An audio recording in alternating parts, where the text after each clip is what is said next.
deuxième acte pour les Bleus dans cette Coupe du Monde de rugby 2023. Ce jeudi 14 septembre, 6 jours après sa victoire inaugurale face à la Nouvelle-Zélande, 27-13, le 15 de France affronte l'Uruguay au stade Pierre-Mauroy de Villeneuve-d'Ascq.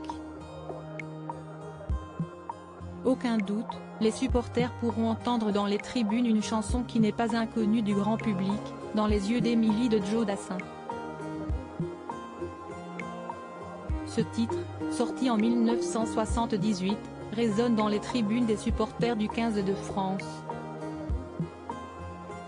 Un morceau qui se distingue par son refrain énergique et entêtant. Il y a un peu plus de 5 ans, le tube s'était déjà imposé dans les tribunes du stade toulousain, où il est désormais impossible de ne pas l'entendre dans les tribunes. Les spectateurs présents au Stade de France ont notamment pu entendre certains fans du ballon ovale fredonner la chanson lors de la finale du Top 14, remportée sur le fil par les Toulousains face à La Rochelle le 17 juin 2023. Cet engouement a conduit le morceau à poursuivre son chemin jusque dans les férias du Sud-Ouest, dans les fêtes de rue, où il est scandé par des foules en délire. Mais ce n'est pas tout. Le célèbre titre s'est aussi imposé sur les réseaux sociaux, au point de devenir tendance sur TikTok. Coupe du monde de rugby, qui sont les femmes et compagnes des joueurs de l'équipe de France? Le fils de Joe Dassin réagit si Joe Dassin n'est plus là pour voir son titre chanté dans les stades, son fils quant à lui n'a pas manqué de remarquer l'engouement.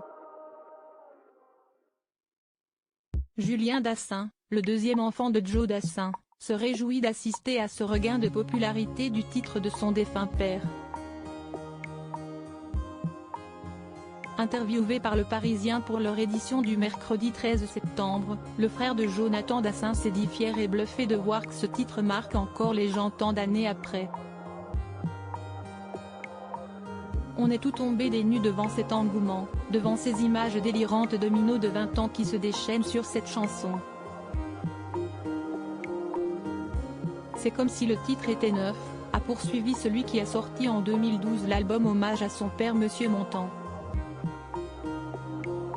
S'il est particulièrement touché d'entendre la chanson d'amour de Joe Dassin dans les gradins, Julien Dassin est étonné de cet incroyable destin. Le texte pourtant, est plutôt triste. Mais la musique gomme le côté nostalgique de cette histoire d'amour qui s'achève, qui retourne à l'hiver. Je crois que ce qui parle dans les chansons de mon père, c'est leur côté universel. Combien de gens m'ont raconté leur rencontre avec leur conjoint ou leur conjointe sur l'été indien, a-t-il conclu. Crédit photo, Jean-Claude Westerland.